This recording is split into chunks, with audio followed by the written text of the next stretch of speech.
Inna Rasulullah SAW sang uswatun hasanah, sang panutan bagi kita seluruh umat muslim di dunia. Semoga salam dan salawat juga tetap tercurahkan kepada keluarga beliau, sahabat-sahabat beliau, tabi'in, tabi'ut tabi'in, serta orang-orang yang mengikuti beliau hingga akhir zaman nantinya. Selamat malam, perkenalkan saya Nur Iksan selaku Master of Ceremony atau MC pada kegiatan kita hari ini, kajian tematik spesial Darurat LGBTQ, Bahaya dan Solusi untuk Masa Depan Bangsa yang diadakan oleh UKM LDA Syariah Fakultas Hukum Unhas. Sebelum lanjut, kami menghimbau bagi para peserta, yaitu peserta Muslim, untuk jika sekiranya tidak ada kendala untuk mengaktifkan kameranya. Dan bagi peserta Muslimah, cukup dinonaktifkan, tidak mengapa untuk mengaktifkan kameranya. 6. Adapun sebelum masuk ke pembacaan rundown, diharapkan para peserta untuk mengikuti beberapa tata tertib yang sudah disampaikan di grup, yaitu untuk tidak mengaktifkan audionya ketika acara berlangsung, kecuali nanti ketika sesi tanya jawab atau sesi sharing discussion. Baik, adapun rundown kegiatan kita pada hari ini, yaitu yang pertama pembukaan oleh MC, yang kedua yaitu pembacaan ayat suci Al-Quran, kemudian yang ketiga sambutan dari pembina UKM LDA Syariah Fakultas Hukum Unhas, dan selanjutnya itu materi pertama dari Ustadz Ikhwan, dan yang materi kedua dari Pak Falur Rahman. Dan yang kemudian setelah materi, kita masuk ke sesi tanya jawab nantinya atau sharing discussion, dan terakhir penutupan. Baik, tanpa berlama-lama lagi, kita masuk ke agenda yang pertama, yaitu pembacaan ayat suci Al-Quran. Kepada Allah kami persilahkan.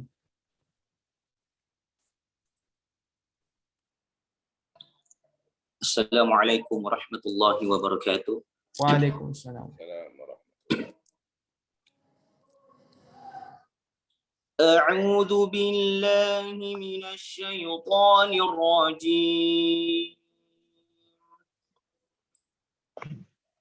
Wa lutan idz qala liqaumihi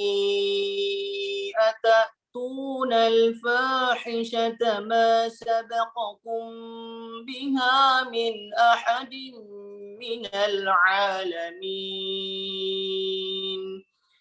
Innakum lata'tuna ar-rijala syahwatan min dunin nisa' bal antum qaumun musrifun.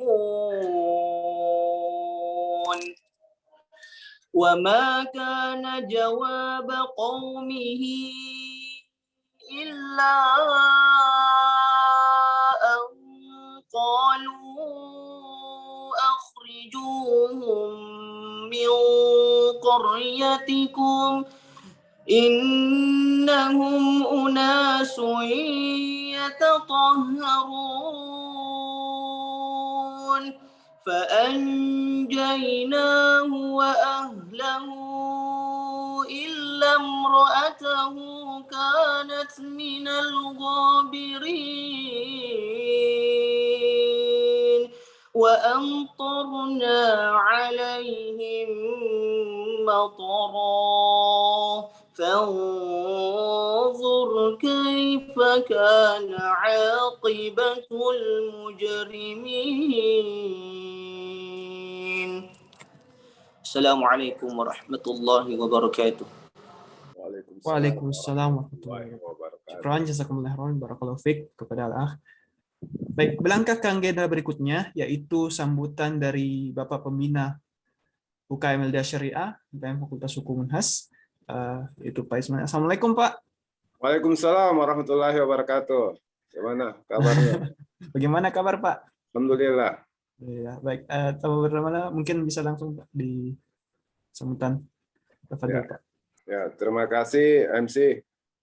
Bismillahirrahmanirrahim. Yang terhormat Al-Ustaz Muhammad Ikhwan Jalil LCMHI, yang terhormat Adinda Fajur Rahman Jurdi SHMH, yang keduanya beliau adalah malam ini selaku narasumber.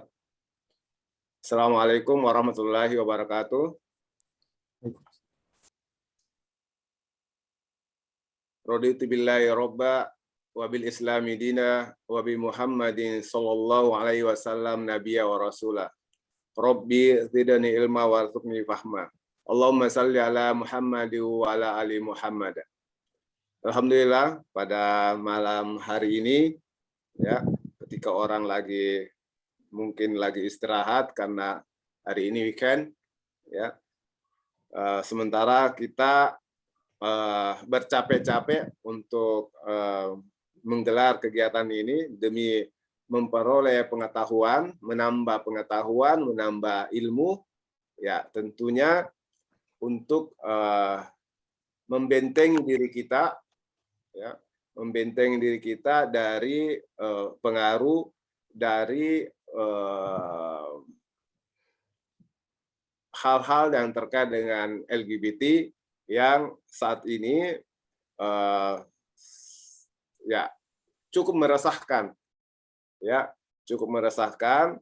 Ditambah lagi media sosial yang semakin mempermudah kegiatan-kegiatan mereka untuk mengkampanyekan diri. Ya, mereka sudah berani menampilkan diri, membuat acara-acara, itu bagian dari mengkampanyekan dirinya sebagai penganut LGBT. Ya, sehingga ya karena keseringan mereka menampilkan diri sehingga mereka merasa hal yang dia lakukan itu ya bukan lagi hal negatif, ya padahal itu sangat kegiatan-kegiatan mereka itu ya itu bukan hanya melanggar hukum sosial, tapi ya apalagi sekarang hukum agama, ya apalagi hukum agama. Jadi melanggar moral, melanggar sosial masyarakat, melanggar hukum agama. Ya, ya kegiatan malam ini saya kira sangat baik untuk menambah pengetahuan kita dan bagaimana tentu setelah kita mengetahui bagaimana mengantisipasi, ya bagaimana mencari solusi agar kita terhindar dari pengaruh LGBT itu. Ya. Ya, saya sangat berterima kasih atas kegiatan ini dilaksanakan. Saya terima kasih kepada kedua narasumber yang sangat hebat pada malam hari ini. Dan saya juga berterima kasih kepada pengurus LDA Syariah Fakultas Hukum atas inisiatifnya menyelenggarakan kegiatan ini, sehingga tentunya ini diharapkan sebagai wadah untuk membantu lembaga Fakultas Hukum, ya dalam menciptakan mahasiswa yang berkarakter mulia, ya dalam mendidik mahasiswa berkarakter mulia sebagaimana tujuan dari pendidikan sarjana, ya karena ya terus terang di dunia kerja itu lembaga pendidikan dianggap gagal mendidik mahasiswanya jika ketika masuk ke dunia kerja akhlaknya kurang bagus, ya itu tanggung jawabnya disalahkan kepada lembaga pendidikan tinggi, padahal di lembaga pendidikan tinggi itu wadahnya sangat kurang sekali. Nah, sehingga lembaga-lembaga UKM inilah yang berperan mengambil peran itu untuk menciptakan, melahirkan mahasiswa yang berkarakter mulia. Tentu kalau kita mengatakan karakter mulia sebagaimana tujuan dari pendidikan sarjana pasal 2 Peraturan Akademik Unhas, ya tentu mulia itu karena berlandaskan kepada agama. Ya, tentu agama Islam yang kita maksud di situ, ya. Karena agama adalah sumber akhlak, ya. Ya, saya kira nanti akan dijelaskan panjang lebar lagi oleh para narasumber. Ya, sekali lagi terima kasih Ustaz, terima kasih Adik Pak Jrul telah meluangkan waktunya untuk berbagi dengan mahasiswa. Terima kasih kepada pengurus panitia yang telah menyelenggarakan kegiatan ini. Semoga dinilai ibadah oleh Allah Subhanahu wa taala, bernilai ibadah oleh Allah Subhanahu wa taala. Demikian sambutan saya. Mohon maaf jika ada yang kurang. Wabillahi taufiq wal hidayah. Nurul kalami wa maesturun. Wassalamualaikum warahmatullahi wabarakatuh. Waalaikumsalam warahmatullahi wabarakatuh. Syukran, jazakumullah khairan, barakallahu fiik kepada Bapak Ismail Adrib telah memberikan beberapa wejangan bagi kita para peserta. Nah, melangkah ke agenda berikutnya. Kita akan sudah masuk ke materi, maka dari itu saya selaku Master of Ceremony mengundurkan diri dan akan mengalihkan kepada moderator yang nanti akan membawa kita atau menjalankan alurnya dialog pada diskusi kita pada malam ini. Tanpa berlama-lama lagi, mungkin kami persilahkan kepada moderator adalah Hulaifi Hamdani. Tempat dan waktu dipersilahkan.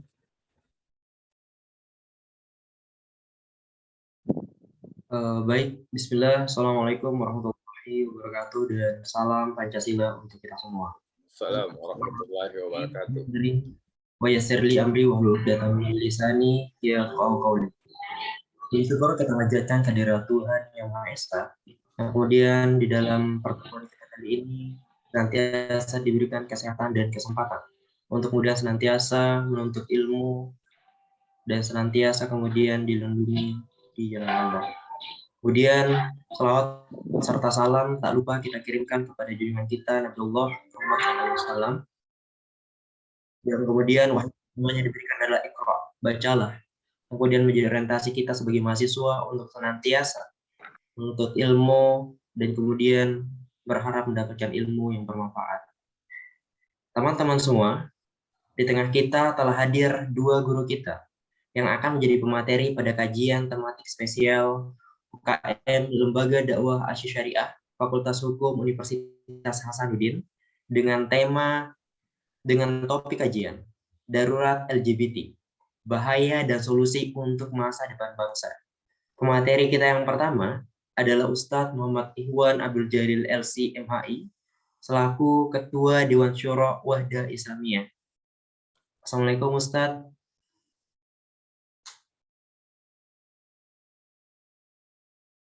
Ya, selanjutnya kemudian untuk pemateri dan guru kita yang kedua yang sebentar lagi akan bergabung, yakni Pak Fajrul Rahman Jurdi SHMH selaku Ketua Pusat Kajian Kejaksaan Fakultas Hukum Universitas Hasanuddin.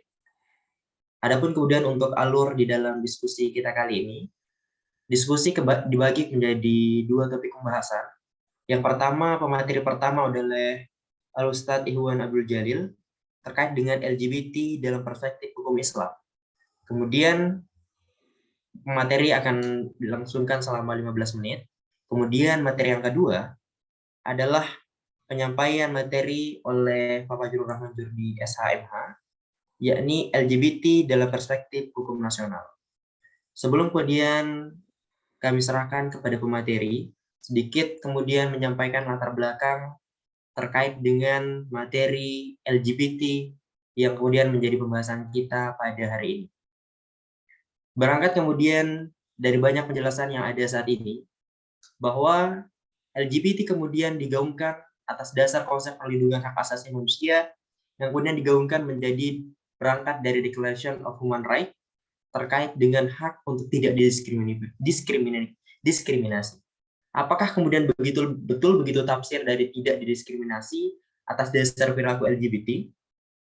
Pun kemudian kita sama-sama paham bahwa Indonesia menganut konsep negara Pancasila yang Soekarno pun mengatakan bahwa Pancasila kemudian menjadi kunci, pun juga menjadi dasar dengan sila kelima di gagasan Soekarno kemudian menjadi sila pertama, yakni ketuhanan yang Maha Esa, yang kemudian menjadi dasar segala sumber hukum yang ada di Indonesia. Tanpa kemudian berlama-lama lagi, untuk kemudian melihat bagaimana sebenarnya terkait dengan LGBT dalam pandangan hukum Islam, pun juga rasionalitas terkait dengan hak asasi manusia.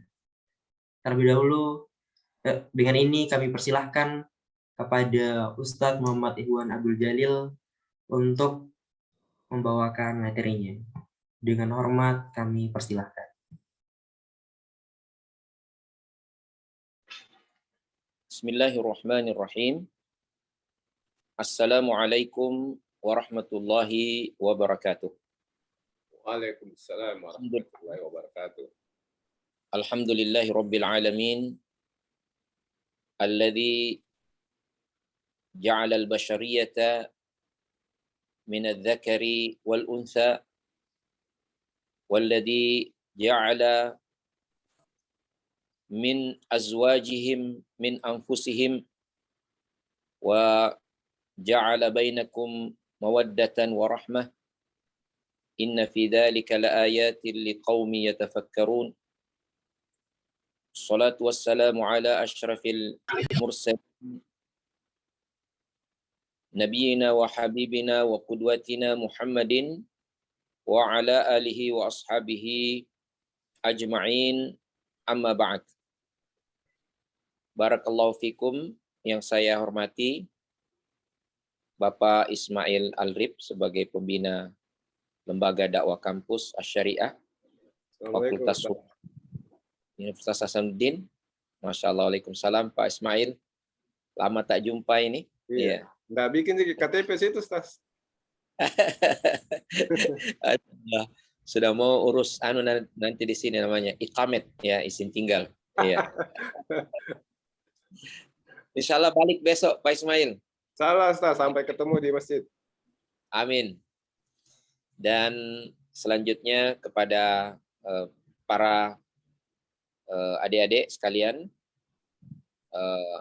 aktivis Lembaga Dakwah Kampus Asy-Syariah Fakultas Hukum Universitas Hasanuddin, para peserta webinar sekalian yang berbahagia, alhamdulillah di kesempatan, ya, kalau di Istanbul Turki ini masih siang, ya, sangat terang, ya.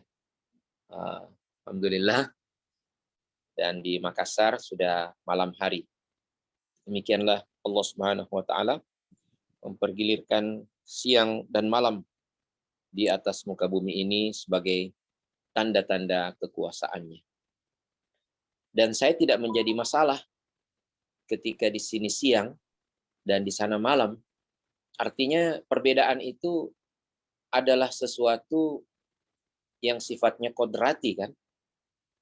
Saya tidak harus marah. Kenapa harus malam di Makassar? Pak Ismail dan adik-adik tidak harus marah, kan? Kenapa, ya,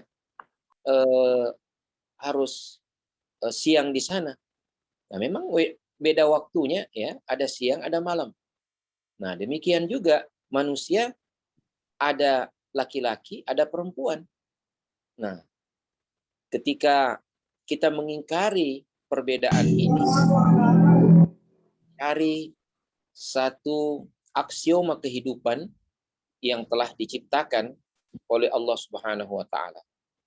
Perbedaan bukan berarti kita harus saling berebut, ya, dalam kehidupan. Tetapi perbedaan justru membuat kita saling memberi. Laki-laki, kalau seandainya manusia diciptakan, ya, harus laki-laki semua, tentu tidak akan indah dunia ini. Ya.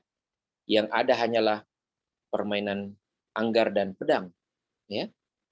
Nah, seandainya yang diciptakan hanya perempuan saja, tentu kehidupan akan kemayu. Ya. Karena yang ada hanyalah, ya, kembang dan bunga.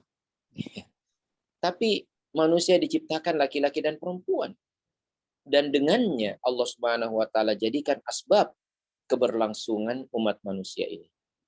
Wa min ayatihi an khalaqalakum min anfusikum azwaja litaskunu ilaiha wa ja'ala bainakum mawaddatan wa rahmah. Inna fi dzalika laayatin liqaumin yatafakkarun. Di antara tanda-tanda kekuasaan Allah bahwa Dia menciptakan bagi kalian pasangan bagi kalian dari jenis kalian sendiri. Ya, maksudnya di sini adalah dari jenis manusia. Subhanallah. Dan kemudian Allah menjadikan bagi kalian ada namanya sakinah, ketentraman. Kemudian Allah tumbuhkan cinta kasih. Yang demikian itu adalah tanda-tanda kekuasaan Allah Subhanahu wa ta'ala. Para peserta webinar yang berbahagia, hubungan relationship antara laki-laki dan perempuan dalam pandangan Islam adalah hubungan yang saling menguntungkan. Ya, orang istilahkan mutual simbiosis. Ya, laki-laki memiliki tugas dan tanggung jawab ya yang ditentukan oleh syariat. Perempuan juga memiliki tugas dan tanggung jawab yang ditentukan oleh syariat. Keadilan bukan berarti harus sama rata, sama rasa. Iya. Tetapi keadilan adalah memberikan sesuatu sesuai dengan apa yang menjadi kodratnya. Dan itulah ya kelebihan daripada hukum dan aturan syariat Allah Subhanahu wa taala yang tidak akan pernah salah dan tidak akan pernah tidak sesuai dengan kehidupan manusia karena dia diturunkan oleh yang menciptakan manusia yang paling tahu tentang kebaikan dan keburukan, kemaslahatan dan kemudaratan bagi manusia itu sendiri. Nah, dalam perspektif ini kita akan memahami bagaimana Islam memandang satu fenomena yang sangat luar biasa yang sebenarnya manusia normal dalam artian yang berpikir secara normal dan memiliki rasa yang normal pula mungkin tidak memerlukan dalam tanda kutip dalil-dalil dan argumentasi keagamaan untuk bisa mengatakan bahwa LGBT yaitu ya lesbianisme, gay ya homoseksualitas ya biseksual dan transgender ini adalah merupakan sesuatu yang bertentangan dengan akal sehat, fitrah kemanusiaan manusia itu sendiri. Ya. Nah, subhanallah. Dari sini secara jelas dapat kita lihat bahwa LGBT ini, sebagaimana tadi telah disampaikan oleh moderator dan juga oleh Ustadz Ismail sebagai pembina kita, bahwa semakin maraknya propaganda dan kampanye LGBT ini sebenarnya tidak bisa kita hanya sekedar melihatnya sebagai satu fenomena sosial yang wajar, tetapi dia adalah merupakan sesuatu yang by design, ya, yang memiliki tujuan-tujuan jahat terhadap kemanusiaan. Betapa tidak maraknya perilaku LGBT ini telah melahirkan demikian banyak musibah bagi manusia dan kemanusiaan. Dan itu adalah fakta, bukan sekedar hipotesa. Penyakit yang merebak sejak beberapa dekade terakhir ini dan telah banyak menelan korban yang kita kenal dengan HIV/AIDS, ya, acute immunodeficiency syndrome, satu penyakit yang entah ya datang dari antah berantah, tiba-tiba datang menyerang manusia, membuat pertahanan tubuh manusia terhadap sekecil apapun ya infeksi yang yang menjangkit pada tubuhnya akan membuat dia tidak akan bisa sembuh. Dan subhanallah, Bapak, Ibu, dan saudara sekalian, saya pernah menyengajakan diri untuk berkunjung ke rumah sakit, melihat saudara-saudara kita yang terjangkit penyakit AIDS ini ya, di salah satu rumah sakit di Makassar. Nah, melihat penderitaan mereka di akhir-akhir kehidupan mereka.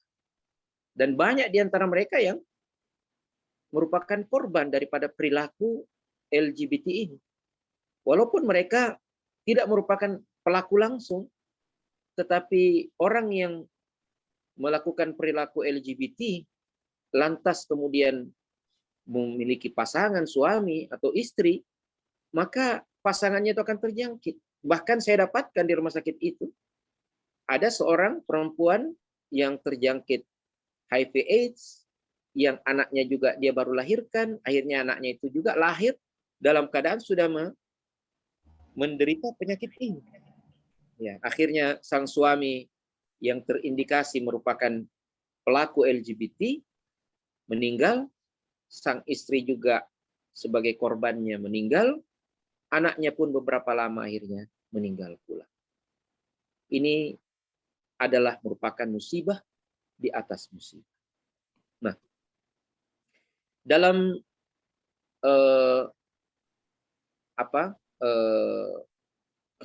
nilai-nilai dasar ya, daripada syariat itu, ya, yang kita kenal dengan nilai-nilai dasar daripada syariat, ya, dikenal ada yang disebut dengan hifdzu an-nasab atau hifdzu an-nasl. Ya.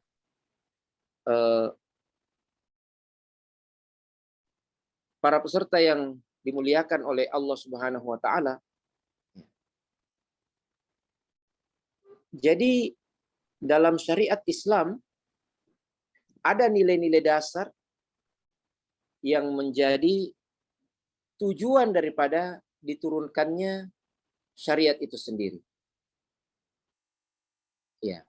Yang pertama disebut dengan hifdzun nafs, ya.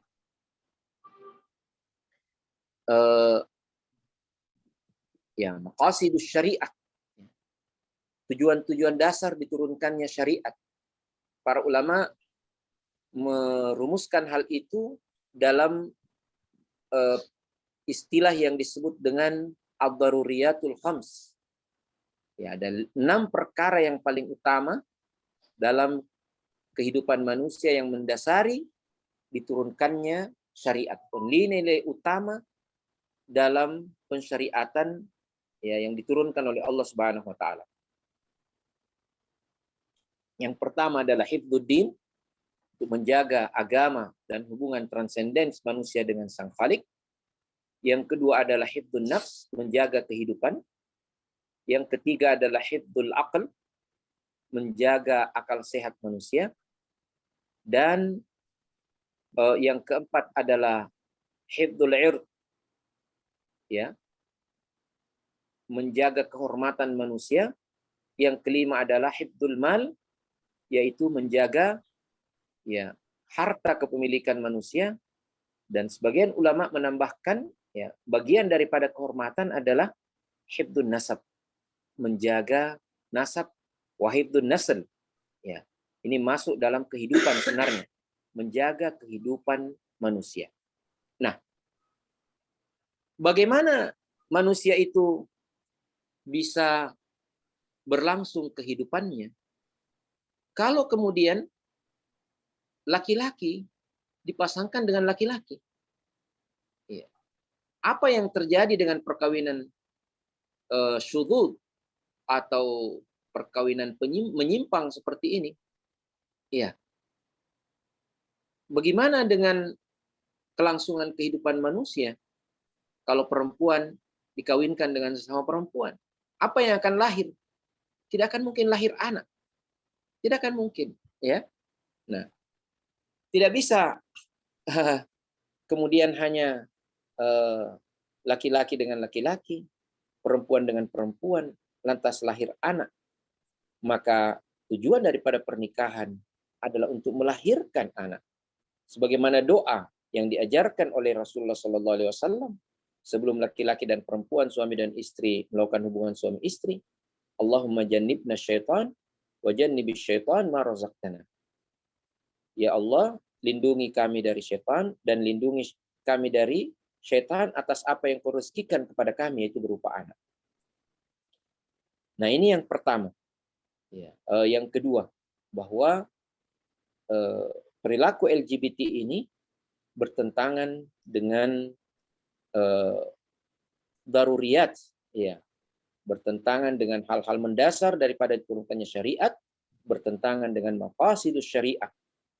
Dia akan menjadi penyebab kepunahan ras manusia dan akan menjadi sebab manusia kemudian akan mendapati dirinya pada titik nadir di mana mereka tidak akan bisa berkembang biak. Dengan teori Malthus yang selama ini kita istilahnya ya dijadikan sebagai mantra dalam pemikiran kita, bahwa bagaimanapun manusia ini harus dibatasi ya jumlahnya, harus dibatasi perkembangbiakannya, karena nanti manusia tidak akan bisa mencukupi diri dengan apa yang dihasilkan oleh alam semesta, apa yang dihasilkan oleh bumi. Bagaimana kalau orang banyak, dari mana makan? Ya. Ini adalah perspektif yang memang tidak mengedepankan keimanan.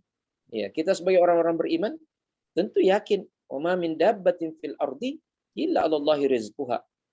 Tidak ada manusia yang melata, makhluk bahkan yang berjalan melata di atas muka bumi ini, melainkan Allah Subhanahu wa taala telah menentukan rezekinya. Jangankan manusia, seekor hewan pun sudah diatur rezekinya oleh Allah Subhanahu wa taala. Seekor semut sudah diatur rezekinya oleh Allah. Ya. Apalagi manusia, kita tidak perlu takut dengan yang namanya tidak makan. Ya. Yang perlu kita takuti adalah ketika kita tidak menyembah kepada Allah Subhanahu wa taala. Makanya perspektif ini bertentangan secara diametral dengan pokok-pokok dasar ajaran Islam. Nah, dari sini berkembang pemikiran bagaimana mengurangi populasi manusia. Nah, kalau kebiasaan manusia kawin yang secara fitrah, secara alamiah, ini akan melahirkan manusia, maka dicari jalan supaya manusia tidak kawin. Tapi manusia perlu melampiaskan hasrat seksualnya. Oh, kalau begitu cari saja jalan yang macam-macam, yang menyimpang. Muncullah ideologi LGBT ini yang sebenarnya sekarang dikenal dengan apa yang disebut dengan pemikiran atau ideologi feminisme. Kan berarti perempuan, tetapi ideologi feminisme inilah yang mendasari berkembangnya perilaku LGBT yang saat ini telah mulai masuk kepada ranah hukum. Maksudnya adalah sudah mulai upaya global untuk menjadikan perilaku LGBT adalah sesuatu yang legal. Ya, kita lihat di negara-negara barat dan bahkan sudah merasuk ke negara-negara timur, termasuk di dalamnya di Indonesia.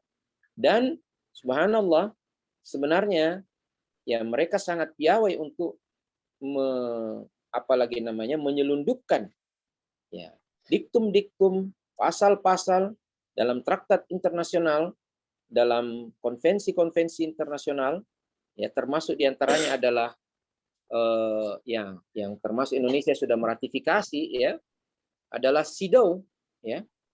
Nah, ini satu konvensi internasional bahkan telah ditetapkan ya dalam UN, United Nations, dan Indonesia sudah meratifikasi ini ya, Convention on the Elimination of all forms of discrimination against women, CEDAW ya, yang merupakan konvensi internasional yang mengkhususkan diri katanya pada isu hak asasi perempuan, penghapusan segala bentuk diskriminasi terhadap perempuan ya, yang mana para ulama kita, para ahli-ahli keluarga ya, tarbiyah Islamiyah ini telah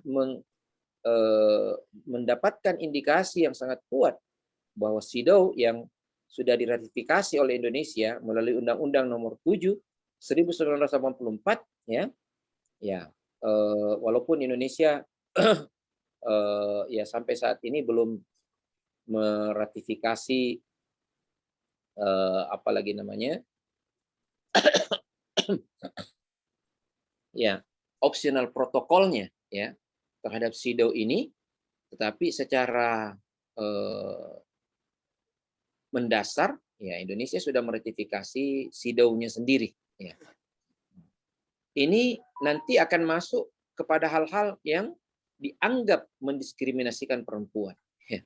Jadi sedikit saja ada perbedaan itu sudah dianggap intimidasi dan diskriminasi terhadap perempuan. Bahkan sunat perempuan ya menjadi tidak boleh. Ya. Harus diupayakan, harus ada kuota di parlemen khusus untuk perempuan. Bahkan perempuan berhak untuk menentukan hidupnya, ya. Walaupun kata-kata perempuan di sini, tapi akan terjadi banyak pelanggaran-pelanggaran syariat dengan konvensi CEDAW ini. Ya, kita tidak bahas itu dulu, mungkin menjadi ranah dari materi kedua, Bapak Fajrul, ya. Insya Allah mudah-mudahan bisa menjelaskan dengan lebih rinci tentang hal-hal yang berkaitan dengan hukum. Ya.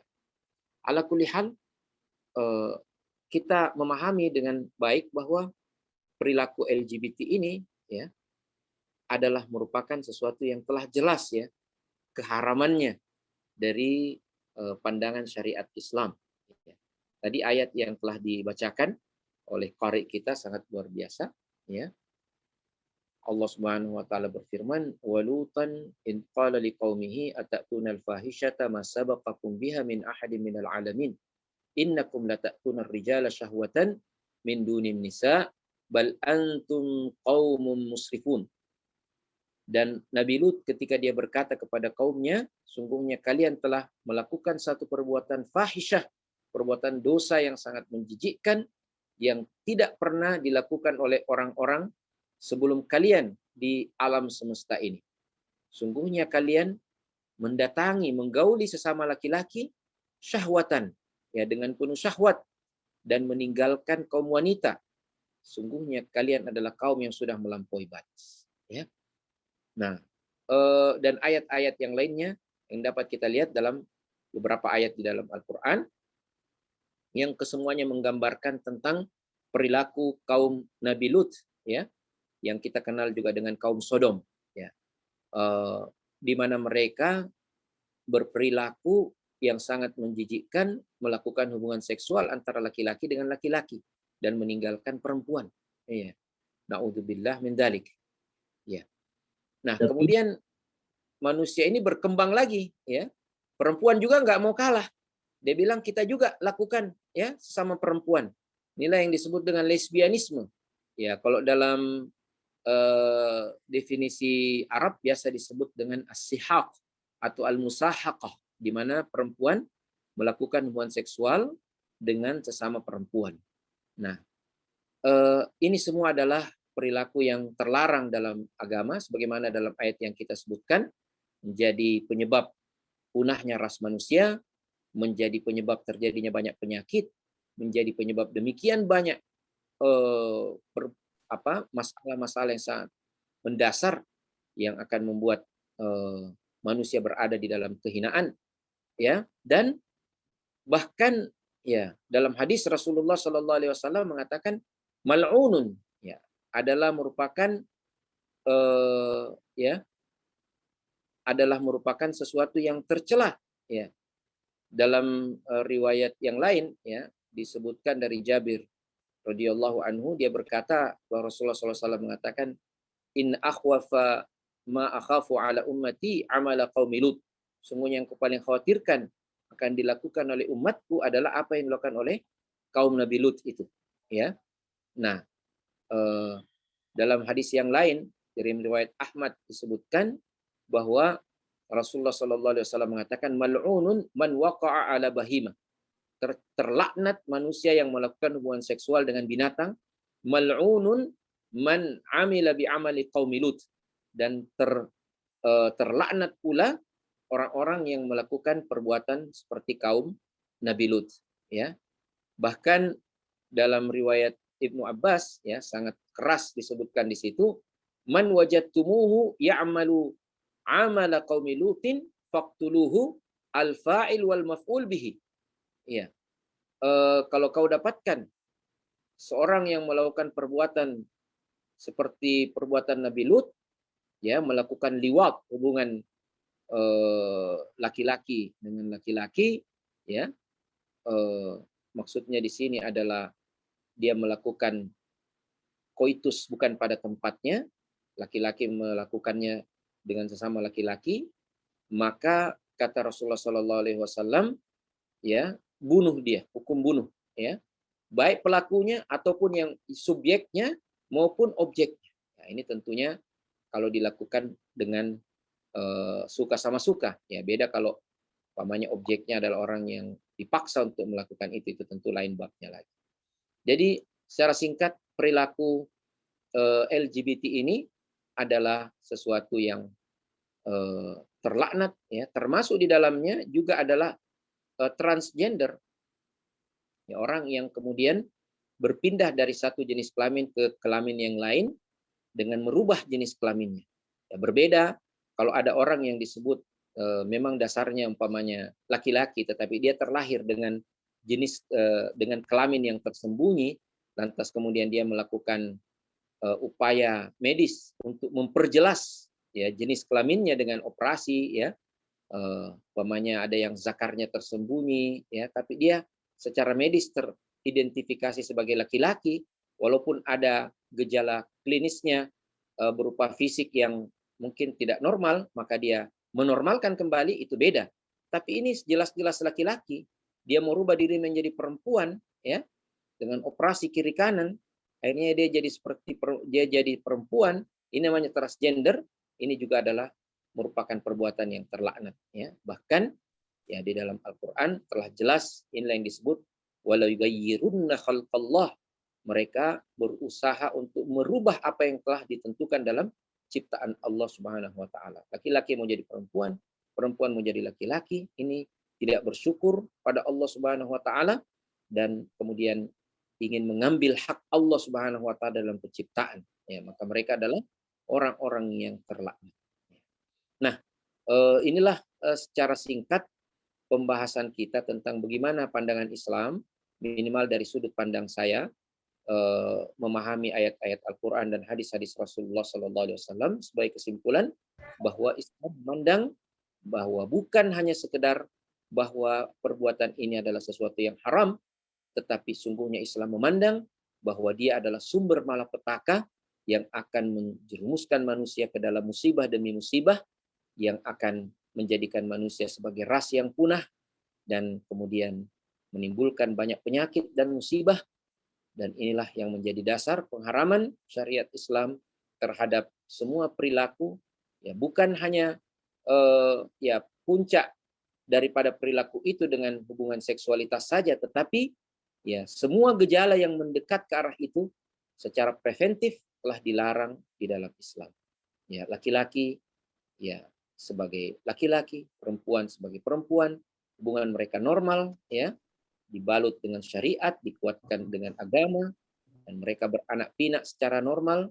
Nah, inilah yang harus kita terus upayakan, ya, melawan kampanye global yang dilakukan secara terstruktur, masif dan terstruktur untuk memusnahkan, ya, kita sebagai manusia, menghancurkan peradaban manusia dengan merubah, ya, tatanan keluarga. Ya, ini adalah merupakan sesuatu yang merupakan jihad besar kita pada hari ini, dan terima kasih bahwa LDK Syariah telah memberi saham dalam upaya kita untuk mempertahankan eksistensi kita, agama kita, dan kemanusiaan kita. Terima kasih banyak. Wassalamualaikum warahmatullahi wabarakatuh.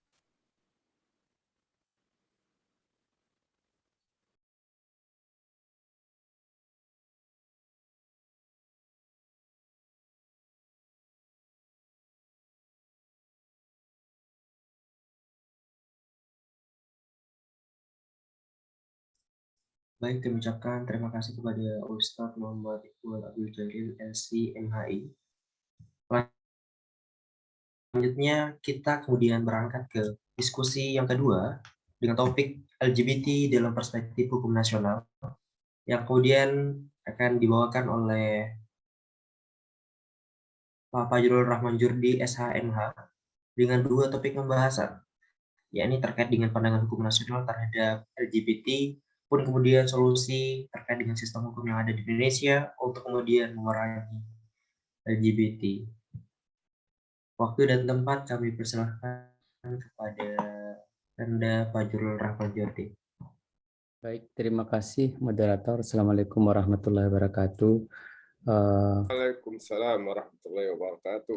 Tabe Ustaz, Ustadz Ikhwan dan Ustadz Ismail, saya mohon izin tidak membuka kamera karena satu dan lain hal. Ustadz Ismail tahu kenapa saya nggak buka kamera. Izin, saya juga agak telat masuk tadi karena saya mengurus anggota dulu di rumah. Bapak Ibu sekalian, teman-teman, banyak sekali pesertanya. Saya pikir tadi cuma 50 atau 40 orang. Saya sebenarnya tadi mendengarkan secara detail penjelasan dari Ustadz Ikhwan. Beliau adalah guru kita. Saya cuma hanya menambahkan saja beberapa, melengkapi beberapa saja dari perspektif yang libertarian. Kalau tadi mungkin dari perspektif teologi, beliau adalah ahlinya.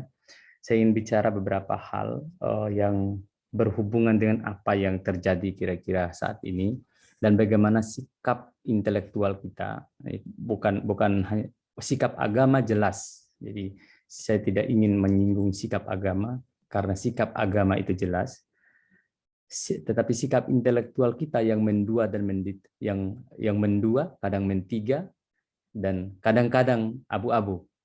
Sikap intelektual ini yang mesti harus kita cari jalan keluarnya supaya tidak mendua, supaya sikap intelektual kita tunggal seperti juga sikap agama yang tunggal. Karena kapan sikap intelektual kita berseberangan dengan sikap keagamaan kita, ini yang jadi soal sebenarnya. Bapak Ibu sekalian yang saya hormati, kan sederhana sekali belakangan ini yang sudah melegalkan sudah 31 negara, kalau nggak salah, yang boleh nikah beda agama. Dia sudah punya bendera, artinya ini semacam kampanye, tadi Ustadz Ikhwan sudah sampaikan, ini semacam kampanye yang dibangun secara sistematis. Bagaimana mungkin sebuah cara pandang dunia yang berbahaya ini punya bendera sendiri, kemudian dia punya simbol dan komunitasnya besar, bahkan dia bisa menumpangi banyak tempat, dia bisa ada di mana-mana. Maka selain sikap keagamaan kita yang harus kuat, maka sikap atau consciousness, kesadaran kita tentang gerakan ini juga menjadi penting. Kita tidak tahu bahwa besok atau lusa Indonesia akan mengesahkan, kita tidak pernah tahu apa yang terjadi karena semua hal bisa terjadi di negara ini belakangan ini. Hukum bisa diciptakan dengan jurus mabuk simsalabim abadagadabra. Kita tidak tahu ada duit besar yang masuk di politik legislasi kita, dia bisa saja mengesahkan, kita tidak tahu. Meskipun Pancasila, ketuhanan yang Maha Esa, diilhami dari Piagam Jakarta, dalam dekret Presiden 5 Juli, Soekarno mengatakan bahwa kembalinya ke Undang-Undang Dasar ini adalah satu kesatuan yang tidak terpisahkan dari Piagam Jakarta. Bunyi Piagam Jakarta itu adalah ketuhanan dengan kewajiban menjalankan syariat Islam bagi pemeluknya. Itu yang dihapus, yang selalu kita ulang. Padahal ada pasal 6 mengatakan Presiden harus orang Indonesia dan beragama Islam. Pasal 29 di Piagam Jakarta itu ketuhanan dengan kewajiban menjalankan syariat bagi pemeluknya itu juga dihapus. Jadi ada 3 teks yang dihapus di Piagam Jakarta. Teks Pancasilanya sila pertama, teks pasal 6, teks pasal 29, semuanya adalah kewajiban dan Islam. Kemudian ada orang yang mau mengaburkan, ada orang yang mau mengaburkan bahwa ada distingsi antara Pancasila dan Islam. Sementara dekret Presiden 5 Juli mengatakan bahwa Undang-Undang Dasar ini satu yang tidak terpisahkan dari Piagam Jakarta. Jadi kalau ada orang yang ngomong begitu, berarti dia ahistoris dan tidak memahami sejarahnya. Itu satu. Yang kedua, Bapak Ibu sekalian, gerakan ini kan tadi sudah disampaikan, gay adalah ini konsepnya, justru gay ini muncul di zaman Nabi Lut yang diulang di dalam Al-Quran itu kan, laki-laki mendatangi laki-laki, lalu Nabi Lut mengatakan, kenapa kalian, saya pakai bahasa saya saja, kenapa kalian melakukan apa yang tidak pernah dilakukan oleh orang sebelum kalian? Tapi ada penekanan di sana meskipun perempuan juga, penekanan di sana laki-laki mendatangi laki-laki. Yang muncul di zaman modern itu di belakangan ini adalah tadi Ustadz Ikhwan sudah menyampaikan, feminisme, gerakan yang dibangun oleh perempuan, bahwa salah satu cara untuk terhindar dari penindasan itu, terutama feminis lesbian ini ya, ada dua jenis sebenarnya. Ada feminis radikal itu terbagi, ada radikal libertarian, ada radikal kultural, lalu kemudian ada ini yang radikal kultural ini mengarah kepada gerakan pembebasan terhadap perempuan ini, kemudian ada yang disebut dengan feminis lesbian. Apa kata mereka? Jika Anda mau bebas dari penindasan terhadap laki-laki, masalahnya ini banyak yang belum kawin ini. Kalau saya bicara ini agak ini, banyak yang belum menikah. Nah, kalau Anda mau bebas dari penindasan terhadap laki-laki, maka tolaklah berhubungan seks dengan laki-laki.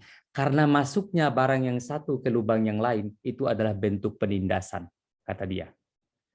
Maka sebagian besar, teman-teman bisa baca Arsemaire Putnam Tong, Feminist Talk, itu sudah terjemahkan. Bisa baca banyak sekali buku.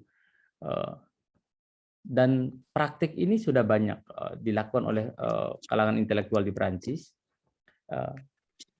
Jadi mereka menolak untuk menikah karena pernikahan itu bagi dia adalah bentuk subordinasi superioritas laki-laki terhadap perempuan. Jika institusi pernikahan itu dilanggengkan, maka sama saja dengan melanggengkan penindasan. Karena penindasan itu titik berangkatnya ada pada pernikahan, maka pernikahan itu tidak boleh dilegalkan. Pernikahan itu tidak penting.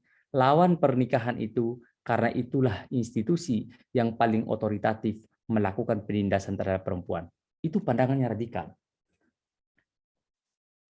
Akibatnya bagi mereka rumah tangga itu adalah sumber malapetaka bagi penindasan buat dia. Karena dasar berpikirnya, hubungan seks itu bagi dia, ini apa yang munculnya? Hubungan seks itu bagi dia adalah legitimasi yang paling otoritatif bagi laki-laki untuk menindas perempuan, karena biasanya laki-laki di atas dan perempuan di bawah. Bayangkan sampai sejauh itu cara berpikirnya. Teman-teman sekalian, di sini muncul gerakan, muncul kelompok. Saya pernah berteman dulu dengan seorang aktivis feminis di Jakarta, dan dia masih sampai sekarang dia tidak menikah. Dia pacaran kiri kanan, dan emang agak kasar sih. Dan dia agak ditakuti juga oleh di kalangan teman-temannya karena agak keras cara berpikirnya. Dia menolak institusi pernikahan. Dia pernah menikah, kemudian cerai, dan kemudian setelah itu dia tidak mau menikah lagi. Dia salah satu, saya tidak tahu apakah dia punya pacar perempuan juga, saya tidak mengerti. Tetapi kehidupannya kira-kira free lah, bebas kira-kira begitu. Nah, tetapi memang pemikiran feminisnya itu dijagokan di kalangan di lingkaran kelompok gerakan sosial itu, dia dijagokan karena pemikiran feminisnya maju, kira-kira begitu. Bagus. Teman-teman sekalian, maka kajian-kajian feminisme, kajian-kajian ini sebenarnya adalah cara mereka, cara kekuatan gerakan ini untuk melakukan penetrasi masuk. Maka kenapa pentingnya literasi? Untuk menjegal masuknya argumen-argumen dasar tentang freedom, tentang kebebasan kaum perempuan ini. Tapi celakanya, ternyata gerakan feminis ini hanyalah salah satu ikon simbol saja. Karena pada titik yang lain, laki-laki kekar juga mencari sesama kekarnya. Itu yang jadi soal. Yang ada yang suka ke gym, ini cerita teman-teman yang kalau pergi tempat-tempat ya, laki-laki kekar mencari sesama kekarnya, maka hati-hati perempuan yang jatuh cinta pada laki-laki yang kekar, karena boleh jadi bukan engkau cinta pertamanya, boleh jadi sesama jenisnya adalah cinta pertamanya.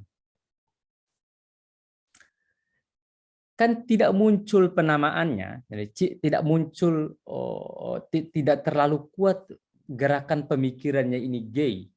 Yang gerakan pemikirannya yang kuat itu adalah feminis. Kelompok perempuan ini, karena titik sumbernya mereka adalah penindasan, maka gay ini menjadi kuat. Jadi jalan beriringan, dia lebih kepada praksisisme, bukan kepada tidak terlalu kuat pada konsep gerakan konseptual.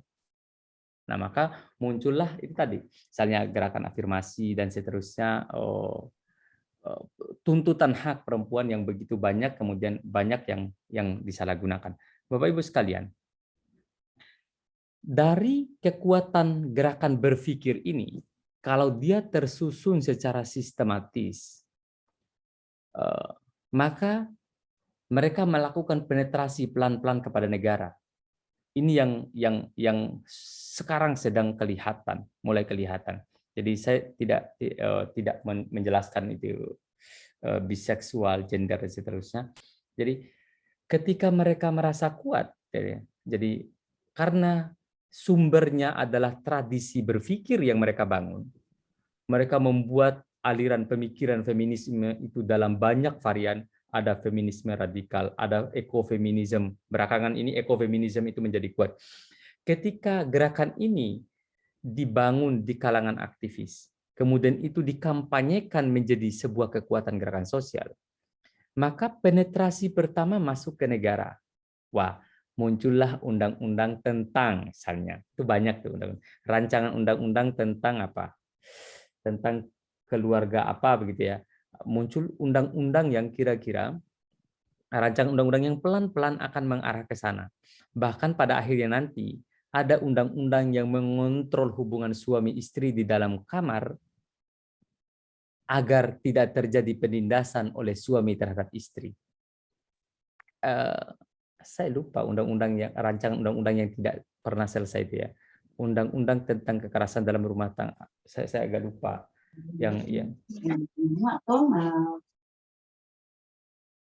Nah, karena dasarnya adalah hak asasi manusia tadi. Dasarnya tadi sudah disinggung oleh Ustadz Ikhwan. Dasarnya ada di hak asasi manusia, kemudian mereka mencomot seluruhnya bahwa hak ini, kebebasan ini tidak boleh dibatasi. Perempuan harus dilindungi, padahal bukan perempuan dilindunginya yang muncul di dalam konteks praksisisme. Yang muncul adalah kekuatan gerakan ini bahwa perempuan dengan perempuan diberi hak untuk menikah pada titik akhirnya kan ke situ nanti. Kalau kita melihat kekuatan gerakan ini, maka mereka muncul di segala tempat, di segala acara, dan di semua lini. Jakarta Citayam Fashion Week itu misalnya kan simbolnya adalah gerakan kaum periferal, perlawanan mereka terhadap orang-orang kaya. Tetapi yang datang mengalir bagai banjir bah itu adalah kelompok-kelompok makhluk gaib ini yang tiba-tiba bersolek di tengah jalan itu. Itu adalah kampanye diam-diam secara praksis. Kampanye diam-diam ini kita hanya bisa menonton, tetapi gerakan berpikirnya itu yang dikendalikan oleh para aktivis hak asasi manusia. Lihatlah nanti, kita tidak tahu nih, kan sudah banyak, apalagi kalau dibarengi dengan kekuatan dana yang besar, produk hukum bisa berhasil lolos ke DPR, apalagi kita melihat produk legislasi kita 3-4 tahun terakhir ini paling ugal-ugalan, tidak bisa dikontrol mana yang diputuskan. Bahkan putusan MK tahun 2020 tentang meaningful participation di dalam konteks pembentukan peraturan perundang-undangan itu tidak didengarkan dalam politik legislasi kita. Teman-teman bisa bayangkan bagaimana mungkin ada undang-undang yang dibahas hanya 13 hari, ada undang-undang yang dibahas cuma 44 hari, ada undang-undang yang dibahas antara 7 sampai 14 hari. Ada undang-undang yang dibahas yang misalnya undang-undang Ciptaker contoh misalnya, dia menghancurkan, merobohkan 79 undang-undang existing, dibahas hanya 60 kali masa sidang, dan itu impossible di dalam proses pembentukan peraturan perundang-undangan. Kalau kita pikir ini terjadi di dalam konteks pembentukan hukum kita, maka gerakan berpikir kaum LGBT ini bisa nanti akan merasuk terlalu jauh ke dalam politik legislasi. Memang mungkin hari ini belum, besok belum, tapi jika ada gempa tektonik yang bernama uang itu datang menghancurkan separuh gedung DPR itu, tidak ada yang tidak bisa terjadi. Apa yang alasan yang terlalu kuat sehingga Undang-Undang Ciptaker itu disahkan? Seluruh metode, seluruh template yang diatur di Undang-Undang 12 tahun 2011, Junto sekarang sudah diubah menjadi 13 tahun 2022. Tidak ada satupun yang dipatuhi oleh pembentuk undang-undang. Semuanya dilanggar. Pertanyaannya siapa yang bisa menghukum mereka? Hanya dibatalkan secara formil oleh Mahkamah Konstitusi. Mahkamah Konstitusi mengatakan ubah Undang-Undang Ciptakernya, DPR bukan ubah Undang-Undang Ciptakernya, dia ubah undang-undang yang terkait dengan pembentukan peraturan perundang-undangan supaya melegalkan undang-undang yang dibikin abal-abal kayak begini. Si X mencuri, agar pencurian itu legal, ubah pasal pencuriannya agar pencurian tadi dibenarkan. Kira-kira begitu cara berpikirnya. Dengan kekuatan gerakan berpikir kelompok feminis, dengan kekuatan gerakan berpikir kaum LGBT yang sekarang berjuang atas nama hak asasi manusia, kita tidak bisa bayangkan kalau pasca pemilu 2024 salah orang yang kita pilih misalnya, proyek ini kan proyek nih. Jadi ini proyek target. Proyek ini berhasil masuk ke proyek legislasi untuk memberi jaminan perlindungan hak asasi manusia terhadap makhluk gaib ini yang dikutuk sejak zaman Nabi Lut ini. Mereka diberikan ruang, kemudian kita tidak tahu, bisa saja dilegalkan dengan pemaksaan yang luar biasa. Ini yang di dalam hukum nasional kita enggak bisa kalau sekarang kan jelas tidak ada ruangnya untuk saat ini.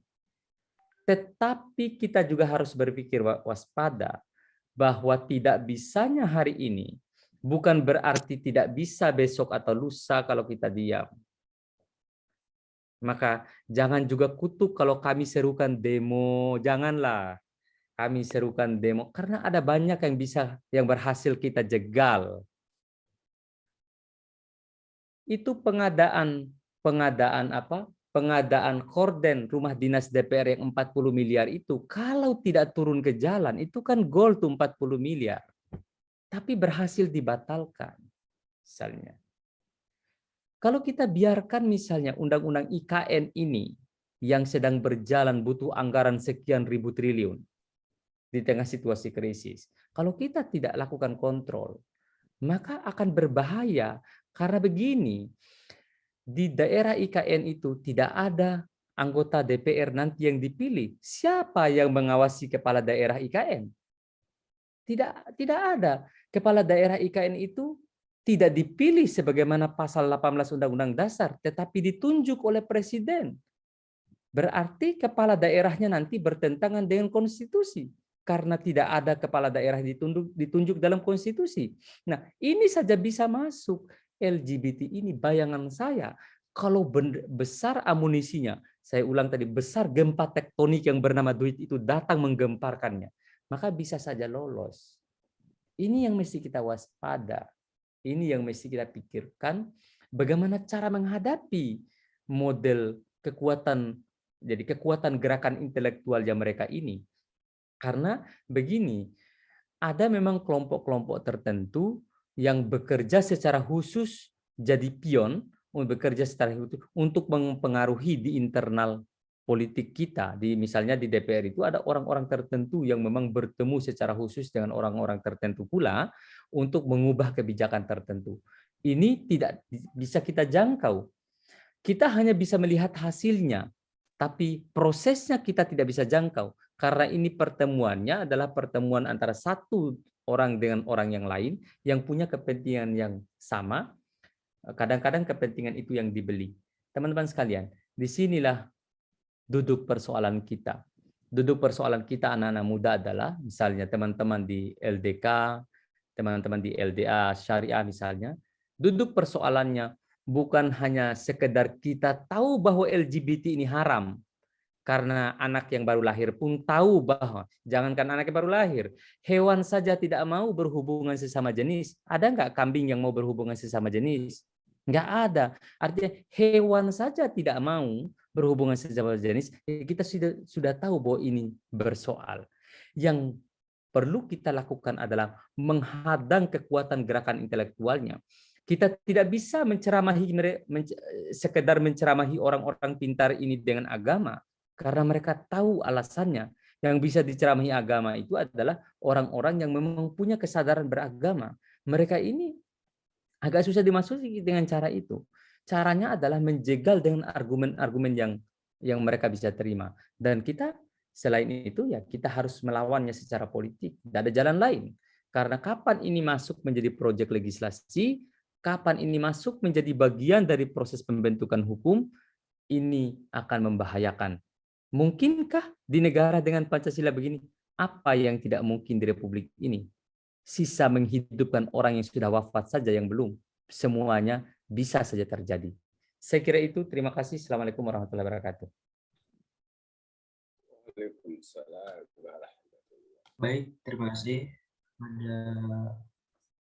Anda Fajrul Rahman Jordi. Baik, selanjutnya kita masuk ke sesi diskusi. Untuk teman-teman semua, untuk sesi diskusi pertama, kita membuka 3 penanya pertama di sesi diskusi ini. Silakan kemudian teman-teman dapat menggunakan fitur raise hand dan juga dapat menggunakan fitur kolom chat jika berhalangan. Baik, sudah ada 3 pertanyaan. Yang penanya pertama, Saudara Mahfud Saputra. Dengan ini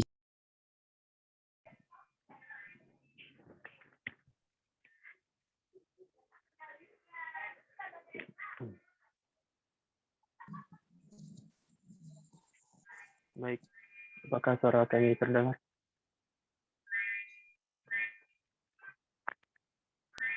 sudah terdengar tapi masih putus-putus. Cek. Apakah suara kami sudah terdengar, Bapak? Iya, sudah terdengar. Ya, bismillah. Assalamualaikum warahmatullahi wabarakatuh. Syukran jazakallah khair telah memberikan kesempatan pertanyaan ini kepada kami. Tadi kami sangat tertarik dengan apa yang telah disampaikan oleh Ustaz Ikhwan Jalil, terutama untuk masalah hukum bagi orang-orang yang melakukan perbuatan yang keji ini, perbuatan LGBT ini, yang dimana kalau kita melihat dari ajaran Nabi Sallallahu Alaihi Wasallam disebutkan tadi bahwa untuk pelaku LGBT ini hukumannya yang paling keras, yaitu dibunuh, sama-sama dibunuh pelakunya. Apakah itu sama suka? Itulah yang kami tadi dengar. Adapun pertanyaan kami, melihat dari sisi hukum yang berlaku di Indonesia, ya mengapa hukum ini tidak bisa diusulkan di tingkat hukum di Indonesia. Padahal inilah satu-satunya atau salah satunya solusi yang paling bagus untuk kita terapkan untuk menghadang ideologi LGBT di negara ini. Dan kalau kita melihat begitu banyak juga hukum yang terlewat, penerapan hukum yang terlewat, yang mengatasnamakan toleransi, yang mengatakan bahwa kita harus melihat dari sisi hak asasi manusia, yang justru itu ya menjadi bumerang kepada kita sendiri yang tidak terlalu ketat dalam penerapan hukum ini. Ya kembali kami ulangi, mungkin bisa dijelaskan kenapa untuk penerapan hukumnya tidak bisa diperkeras lagi untuk masalah pelaku LGBT ini. Nah, itu saja dari kami.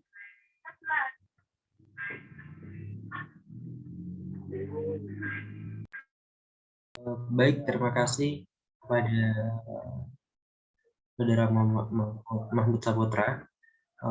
Selanjutnya kemudian saya persilakan kepada pemateri pertama, dan selanjutnya kemudian akan disambung oleh pemateri kedua kepada Ustaz Buan dengan hormat yang persilakan untuk menjawab pertanyaan dari Saudara Mahmud Saputra terkait dengan konsep penegakan hukum yang ada di Indonesia yang kemudian tidak dapat diperketat, ataukah kemudian dengan hukuman mati yang kemudian masih ada pro kontra terkait dengan hak asasi manusia.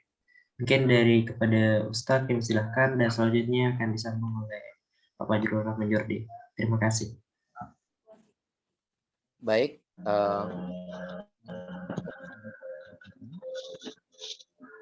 yang bahwa kita berkewajiban sebagai seorang Muslim untuk meyakini tentang kebenaran dan kewajiban pelaksanaan daripada hukum-hukum syariat, baik yang berkaitan dengan ahwal shakhsiyah atau hal-hal yang sifatnya private dalam kehidupan pribadi masing-masing, dan juga pada hal-hal yang lebih luas dalam konteks pemberlakuan hukum-hukum syariat yang lain secara komprehensif ya, dan menyeluruh. Namun tentunya kita juga realistis bahwa kita dalam pelaksanaan hukum syariat itu semua, terutama yang berkaitan dengan persoalan-persoalan jinayat, ya, hukum-hukum pidana seperti yang kita jelaskan tadi, salah satunya adalah hukuman pidana bagi pelaku liwat secara khusus, ya, hubungan laki-laki dengan laki-laki, dengan hukuman mati. Yang pertama, hal ini tidak akan mungkin bisa kita lakukan kecuali dengan izin Allah Subhanahu wa taala, dan kemudian memiliki power. Power kita bukan sekedar power keyakinan juga, ya, bahwa kita yakin ini harus dilakukan, enggak sampai di situ. Tapi kita harus memiliki power politik di mana kita memiliki otoritas untuk melaksanakannya secara, ya, dalam tanda kutip legal, ya, konstitusional. Artinya kita harus jadi penguasa kalau kita mau melakukan itu, baik penguasa legislatif juga penguasa eksekutif dan yudikatif, ya. Dan itu dibenarkan dalam konstitusi kita, kan, semua warga negara memiliki hak politik yang sama untuk memperjuangkan apa yang diyakininya. Apalagi secara yuridis historis tadi dijelaskan oleh Bang Fajrul bahwa, ya, sebenarnya negara Indonesia ini negara yang berdasarkan syariat. Piagam Jakarta dengan tegas menyebutkan berkewajiban, kan, negara ketuhanan dan kewajiban melaksanakan syariat Islam bagi para pemeluknya, 7 kata itu. Di dalam di dalam Undang-Undang Dasar pasal 29 juga disebutkan negara berdasar pada ketuhanan yang Maha Esa. dalam Dekret Presiden 5 Juli 1999 dijelaskan dalam Dekret Presiden tersebut bahwa Piagam Jakarta itu menjiwai pembukaan dan batang tubuh Undang-Undang Dasar. Jadi sebenarnya ya negara kita ini secara substansial bukan sekedar mengakomodir syariat, tetapi mendasarkan diri pada syariat. Nah, olehnya itu, bagaimana implementasinya dalam pelaksanaan kehidupan berbangsa dan bernegara serta berhukum? Inilah medan perjuangan kita. Termasuk di dalamnya adalah ya medan perjuangan intelektual yang kemudian beradu di dalam ruang publik yang namanya politik. Ya, itulah yang harus menjadi tugas kita, termasuk mohon maaf teman-teman sekalian yang ada di Fakultas Hukum yang nanti akan bekerja dalam ranah-ranah kehidupan publik sebagai praktisi-praktisi hukum, baik hakim, ya mungkin sebagai pengacara atau sebagai akademisi dan lain sebagainya. Inilah ranah perjuangan kita. Yang kalau kita kolaborasikan dengan elemen-elemen keumatan yang lainnya, tentu kita tidak akan berkecil hati untuk mengatakan insya Allah pada suatu saat Indonesia akan bisa melaksanakan hukum-hukum tersebut, ya. Nah, adapun bayang-bayang dengan pelanggaran hak asasi manusia, ini sebenarnya kalau kita tinjau secara komprehensif dan adil, hak asasi manusia itu kenapa selalu perspektifnya dalam konteks tindakan kejahatan pidana, ya, selalu melihat pelakunya yang harus diperlakukan sebagai dengan sangat manusiawi. Kenapa kita tidak melihat korban? Ya, korban pelecehan seksual. Kenapa selalu pelakunya? Ah, ini pelakunya harus dilindungi. Kenapa kita tidak berpikir orang yang menjadi korbannya juga dan potensi-potensi orang yang akan dijadikan korban yang harus diproteksi dengan undang-undang. Nah, konteks kisas umpamanya, hukum membunuh, hukum dibunuh, hukuman mati bagi pembunuh. Ya. Ini di beberapa negara termasuk di Amerika masih dilaksanakan. Ya. Karena memang dia sangat efektif untuk memberikan efek jerah kepada orang yang ingin membunuh. Jadi kan sederhana, walakum fil qisasi hayatun ya ulil albab. Nah, efek jerah ini yang akan menjadi proteksi terhadap terjadinya tindakan-tindakan kriminal itu selanjutnya. Dalam konteks kehidupan sosial, orang akan melihat bahwa kalau saya melakukan ini, saya akan dihukum berat.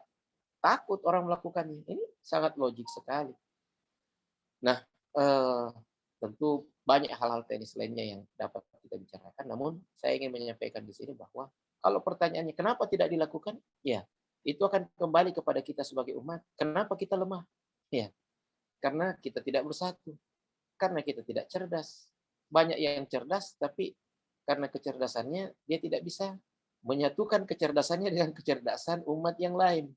Nah, kenapa kita tidak bisa atau paling tidak ya tidak ingin kerja kuat untuk mempersatukan potensi ini sehingga kita memiliki kekuatan politik yang mumpuni, yang sanggup untuk membela kepentingan umat yang sejatinya adalah merupakan kepentingan umat manusia secara mendasar. Nah, itu jawaban saya, ya. Terima kasih banyak. Allahu a'lam bishawab. Baik, terima kasih Ustadz. Kemudian kita melihat terkait dengan agenda waktu. Kita lanjut ke pertanyaan kedua, ini di fitur chat. Ini kemudian terkait dengan sepertinya konsep hukum yang ada di Indonesia dan ditujukan ke Kak Fajrul Rahman Jordi. Ini pertanyaan dari Saudara Muhammad Yusuf Habib. Jika sewaktu-waktu ada saat di mana akhirnya pemerintah melegalkan tindakan LGBT ini, apakah kita diperbolehkan melakukan unjuk rasa ataupun tindakan-tindakan penolakan dalam hal ini sesuai dengan syariat untuk mencegah hal tersebut? Karena kita tahu bahwa perilaku LGBT ini adalah sesuatu yang sangat tercela dan diharamkan di dalam agama Islam. Ini mungkin terkait dengan kebebasan guna berekspresi untuk menolak terkait dengan legalitas LGBT jika seandainya dilegalkan. Kepada Kak Fajrul, dengan ini kami persilakan, Kak. Oke, terima kasih. Saya menjawab yang Mahmud Saputra dulu atau yang ini? di komen. Sekalian aja ya di Ya. ini aja. Oke. Pertanyaan ini agak rumit karena begini. Kenapa tidak dijegal dengan hukum? Kenapa tidak dibuatkan hukum yang bisa menjegal perilaku LGBT itu? Gerakan ini yang kurang. Yang muncul itu malah gerakan memberi perlindungan ke LGBT. Suara kampus di mana? Misal kalau kampus itu adalah otoritas moral, kenapa ini tidak bersuara? Kenapa sunyi? Dan kenapa ini selalu dalam kesenyapan kalau suara-suara kebenaran yang mau disuarakan? Apa takut dituduh radikal gara-gara mau bersuara seperti itu? Kan biasa begitu sekarang. Kalau ada suara yang mendukung argumen-argumen keagamaan, ada ketakutan bahwa kita dituduh radikal. Saya pikir ini yang perlu disuarakan. Bisakah ini menjadi hukum? Kenapa tidak jika itu konsensus? Tadi Ustaz Ikhwan bilang, Pancasila ini kalau kata orang Darul Ahdi Wasyahada, kalau baca saya belajar betul Piagam Madinah itu 47 pasal, bagaimana pasal-pasalnya dirumuskan seapik mungkin untuk melindungi heterogenitas masyarakat pada saat itu. Meskipun di pasal 2 sampai pasal 9 hanya melindungi 9 suku, tapi ketika dibaca secara keseluruhan itu ada 13 suku yang dilindungi di dalam Piagam Madinah. Sama dengan modelnya kayak kita ini sebenarnya. Kalau kita lihat struktur hierarki pasal-pasal di dalam Piagam Madinah. Maka itu Robert N. Bellah bilang bahwa peradaban yang dibangun oleh Rasulullah itu jauh lebih mewah dari zamannya, jauh lebih megah dari zamannya. Bukan dilihat dari sisi gedungnya, tapi dilihat dari sisi moral peradaban yang dia bangun. Sehingga orang-orang setelahnya tidak berhasil mewarisi secara utuh peradaban itu. Maka muncul konflik-konflik kekuasaan dan seterusnya. Itu kata Robert N. Bellah. Nah, teman-teman sekalian, akhirnya kita hanya membayangkan ini bisa diatur nggak untuk dijegal? Sama dengan pertanyaan tadi misalnya, boleh nggak demonstrasi kalau ini dilakukan? Kalau mengikuti alur berpikir Undang-Undang Dasar, boleh. Tapi kalau RKUHP kemarin yang disahkan, maka Anda ditangkap. Jadi hati-hati. Maka kenapa kami menolak, misalnya saya secara pribadi, menolak pasal-pasal krusial di dalam RKUHP itu. Pasal tentang penghinaan terhadap lembaga, pasal tentang penghinaan terhadap jabatan presiden, pasal tentang unjuk rasa. Bayangkan itu semua. Kalau itu disahkan, maka suara-suara yang different itu akan ditangkap dan diadili. Bagaimana mungkin presiden itu jabatan publik sudah dibatalkan oleh mahkamah di Undang-Undang KUHP yang lama, kemudian dihidupkan kembali di RKUHP. Dulu prinsipnya begini tuh. Prinsipnya, kenapa Mahkamah Konstitusi membatalkan pasal tentang penghinaan terhadap presiden itu? Karena KUHP itu adalah buatan Prancis. Prancis gunakan itu untuk datang menjajah Belanda. Belanda pakai itu untuk datang menjajah Indonesia. Jadi undang-undangnya penjajah KW1 datang menjajah kita. Jadi penjajah kita ini penjajah KW2. Kira-kira begitu dilihat dari konsepnya. Lalu istilah penghinaan terhadap presiden itu, saya mau ini supaya teman-teman bantu juga kami untuk menolak ini di RKUHP. Karena kalau ada kasus begini kita demo nanti gampang ditangkap. Jadi kenapa ini penting untuk dipahami? Begini, dulu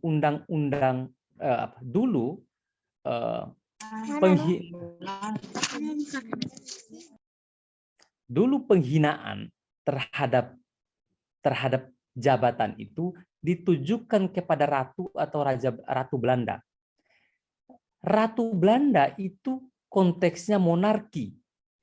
Di dalam monarki ada legi majesti, ada perlindungan hukum terhadap keluarga raja.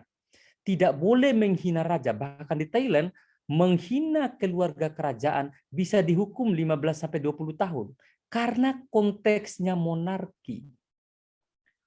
Oleh penterjemah KUHP memindahkan kata raja atau kata ratu ini menjadi presiden. Presiden ini konteksnya republik, bukan konteksnya monarki. Kita dulu di BPUPKI ada 64 orang peserta rapat yang hadir di BPUPKI. 55, jadi dilakukan voting ini, kenapa memilih republik? Dilakukan voting, 55 orang setuju memilih republik. 55. Apa itu republik? Kita memilih bahwa jabatan itu dipilih. Presiden itu jabatan. Jabatan itu perkakas publik. Jika dia perkakas publik, maka dia tidak bisa dikonversi menjadi privat. Monarki, raja, itu adalah jabatan privat. Mengganggu sekali nih. Jadi jabatan itu, jadi sekali lagi saya ingin ulang,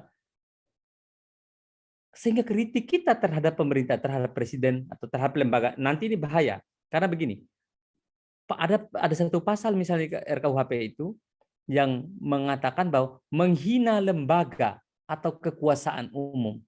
Sejak kapan lembaga itu bisa merasa terhina? Sejak kapan dia menjadi subjek yang bisa punya perasaan untuk merasa terhina? Ini karena DPR itu bikin undang-undang, dan undang-undang itu semuanya ugal-ugalan. Mereka tidak mau didemo. Bagaimana tiba-tiba masuk rancangan undang-undang misalnya yang melegalkan LGBT, kita mau demo ditangkap? Atas nama penghinaan terhadap lembaga. Bagaimana kira-kira itu? Itu jadi pandangan pemikiran intelektual kita itu harus komprehensif. Jangan misalnya ini, kalau turun demo jangan pokoknya menolak, jangan. Atau jangan juga melihat temannya yang demo, ini bikin macet terus, jangan. Karena ada banyak kasus terjadi perubahan peta politik itu gara-gara itu macetnya jalanan, meskipun banyak korban. Ya, tapi kalau Anda dengar radio An-Nasyihah, haram itu demonstran. Nggak boleh. Saya ini pendengar setia An-Nasyihah, tapi hanya satu yang tertolak dengan saya itu adalah bahwa mengkritik kekuasaan itu tidak boleh. Jadi itu penting, terlepas dari ini ya, terlepas dari pandangan kita. Jadi penting bagi kita untuk memikirkan banyak hal secara komprehensif agar kita tahu bahwa bagaimana caranya agar dijegal ini sebuah gerakan. Cara menjegalnya, masukkan rancangan undang-undang anti-LGBT, judulnya langsung rancangan undang-undang anti-LGBT, beri dia beberapa pasal penting, bahkan kalau di dalam hadis kan, bunuh kedua-duanya, tadi sudah Ustadz Ikhwan sampaikan, bunuh kedua-duanya kalau engkau dapat, ya bisa juga dimasukkan di rancangan undang-undang ini karena kan tergantung kesepakatan di DPR. Tapi yakin saja bahwa kekuatan intelektual yang bergerak untuk gerakan LGBT ini lebih besar, lebih kuat, dan penguasaan medianya juga sangat besar. Karena kita kritik saja apa yang mereka lakukan, oh ada suara nyaring yang mengalahkan suara kebenaran.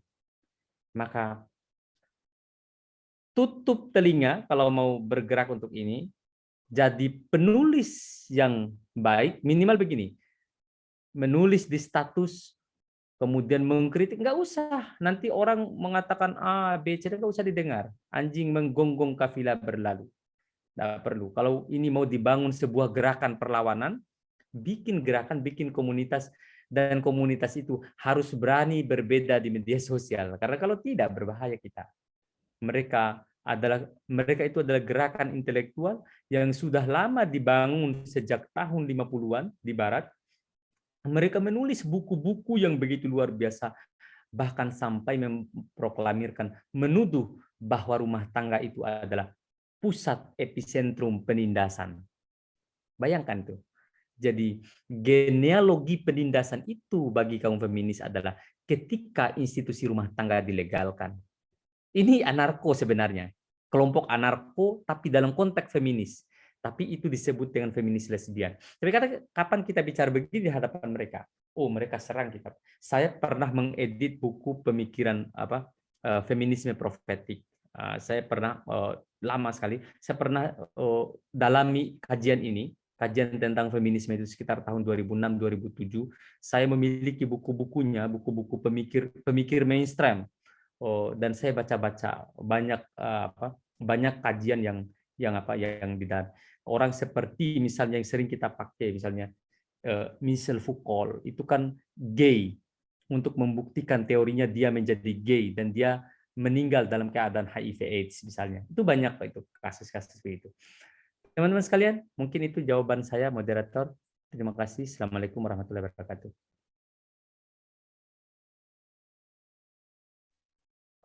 Baik, terima kasih kepada Ilham Tirdi. Kemudian jawaban yang sangat komprehensif dari dua guru kita. Kemudian saya ingin bertanya kepada teman-teman semua, mengingat kemudian kita dibatasi oleh waktu untuk diskusi kali ini. Jadi kemudian kita membuka satu pertanyaan lagi yang tadi sudah raise hand, yakni Saudara Jumadir dari Universitas Hasanuddin. Kepada Allah dengan ini kami silakan. Baik, terima kasih saudara moderator. Bismillahirrahmanirrahim. Assalamualaikum warahmatullahi wabarakatuh.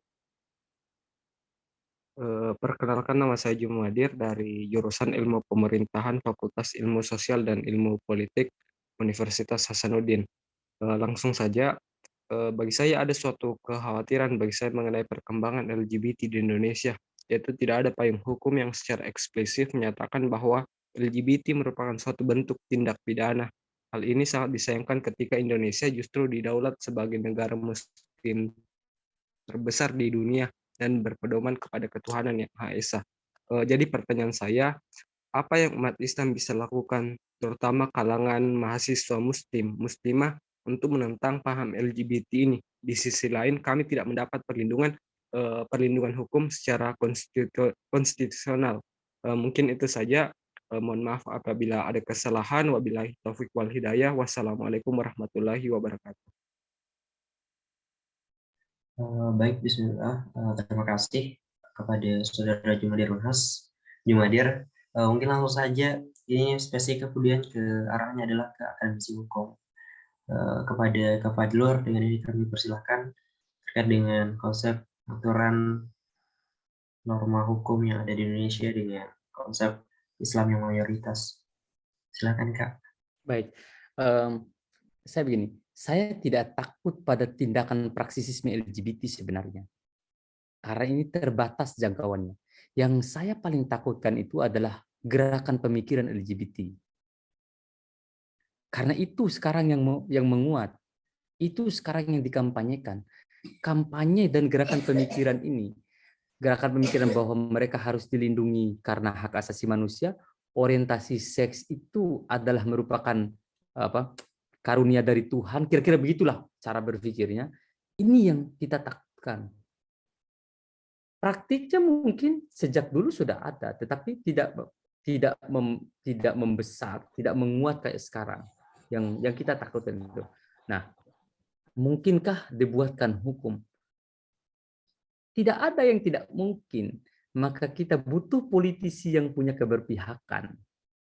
Tidak mungkin. Bisa dibuat, bisa dilakukan jika ada politisi yang benar-benar mau mendorong ini sebagai sebuah bentuk regulasi untuk menjegal agar kegiatan atau apapun bentuknya, tetapi meskipun mungkin tidak langsung dihukum dan seterusnya, tidak, tetapi mungkin ada tahapan pembinaan, kayak model narkoba lah, mungkin ada tahap pembinaan, ada tahap ini, ada tahap. Jadi ada tahap yang secara struktural dilakukan sampai pada kesadaran. Sampai terbentuk satu komunitas yang punya kesadaran tentang itu. Nah, bisa nggak? Bisa. Apa yang tidak bisa? Karena ini negara demokrasi, tergantung politisi yang kita pilih, karena di tangan mereka produk legislasi itu dihasilkan. Sebaliknya juga, mungkinkah ini dilegalkan? Karena apinya menyala terlalu besar ke arah gerakan pendukung pelegangan LGBT, itu harus hati-hati. Kita di dalam ruang kecil ini mungkin berbicara penolakan, tetapi ada ruang yang tertutup oleh para politisi membicarakan tentang pelegalan. Nah, hati-hati. Jadi kita harus hati-hati di sini. Maka tetap waras, tetap berani dalam konteks tertentu selama itu rasional, tetap bersuara, jangan diam. Jangan langsung, ini sudah takdir dari Allah. Dunia mau kiamat. Saya kadang-kadang kalau rasa frustasi melihat situasi, ini memang mau kiamat. Ya mau dibilang apa? Jadi cara yang paling efektif untuk menghindari kalau saya rasa stres melihat situasi, mungkin ini mau kiamat. Ya sudah. Tapi kita tetap harus bergerak. Perlawanan itu harus tetap diciptakan. Kita tidak bisa membiarkan ini terjadi. Biarlah kita menjadi bagian terkecil dari orang-orang yang bersuara untuk menjegal. Meskipun kita tidak bisa menjegalnya, tetapi setidaknya kita bersuara yang berbeda dari kebanyakan. Dalam arti ini untuk kebaikan. Hanya ada hal-hal yang kita anggap tidak baik yang dibikin oleh para politisi, mari kita bersuara. Kalau ada teman tak politisi bisa menelpon supaya kenapa bisa begini misalnya, atau ada keluarga kenapa bisa begini, bisa nggak ini didiskusikan dan seterusnya. Tapi ini tetap dilakukan secara terstruktur, secara bersama-sama. Ya, kajian-kajian begini penting juga, penting dilakukan. Tapi kan paling jangkauan yang banyak ini kan teman-teman musola, teman-teman LDA, lembaga dakwah kampus, LDK kayak begitu pesertanya. Nah, ini mesti diperluas ininya, diperluas gerakan perlawanannya. Tidak cukup di masjid-masjid, tidak cukup di surau-surau, tidak cukup di tempat-tempat pengajian, tetapi kita harus perluas jangkauannya, media-media harus dikuasai, karena kekuatan gerakan mereka itu ada di media menurut saya. Karena begini, saya punya pola gerakan sosial, ada lapis pertama, lapis kedua, lapis ketiga. Mereka ini hanya punya lapis pertama. Lapis pertamanya ini adalah para pemikir yang memang dibiayai, punya akses terhadap media, bahkan punya akses kepada kekuasaan. Mereka ini yang mengkampanyekan.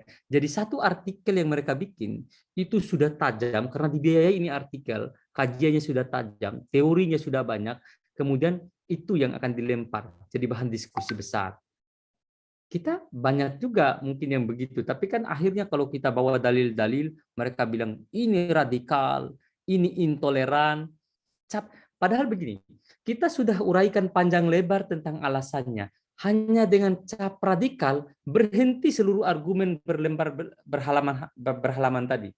Hanya dibilang radikal saja langsung rusak seluruh argumen riset yang kita ajukan. Ini berbahayanya. Maka tetap teman-teman, jangan berhenti bersuara, gunakan media sosial itu untuk menciptakan wacana tandingan. Karena dengan cara itu kita hanya bisa melawan apa yang kita saksikan sekarang ini. Terima kasih.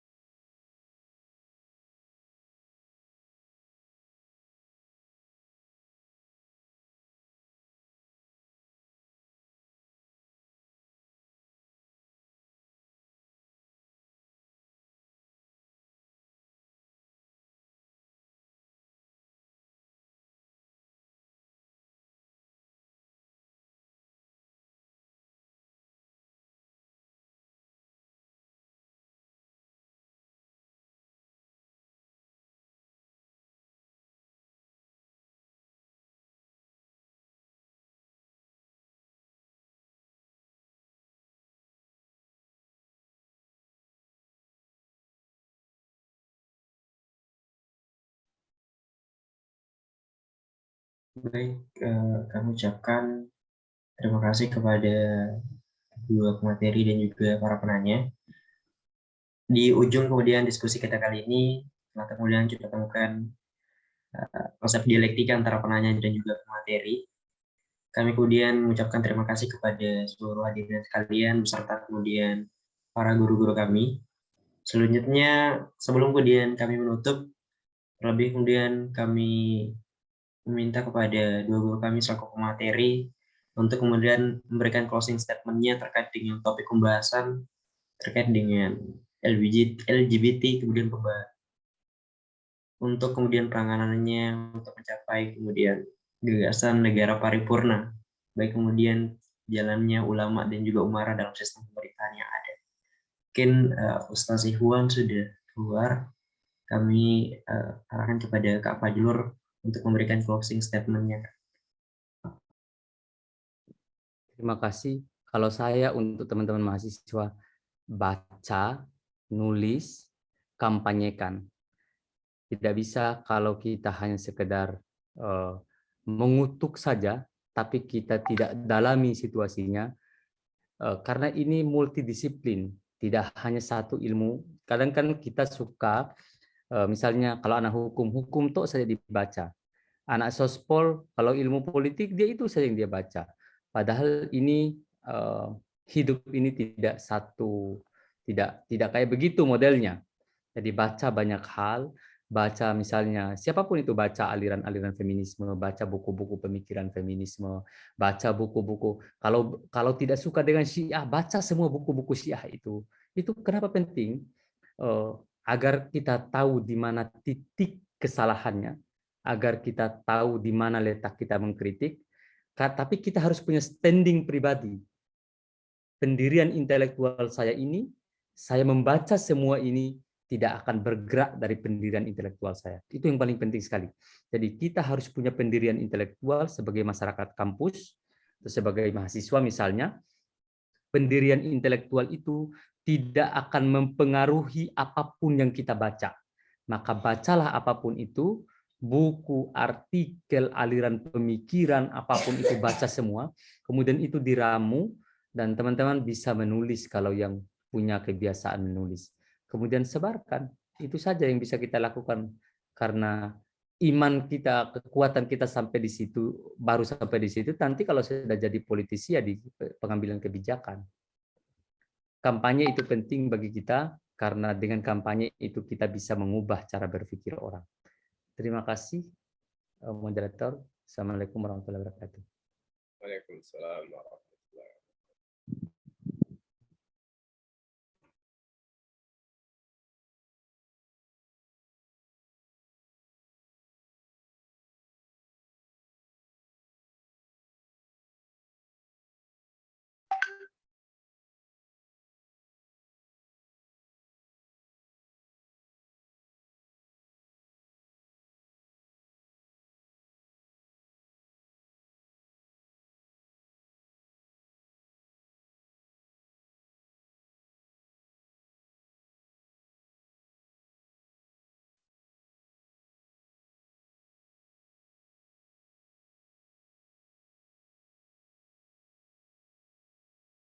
Moderator masih unmute.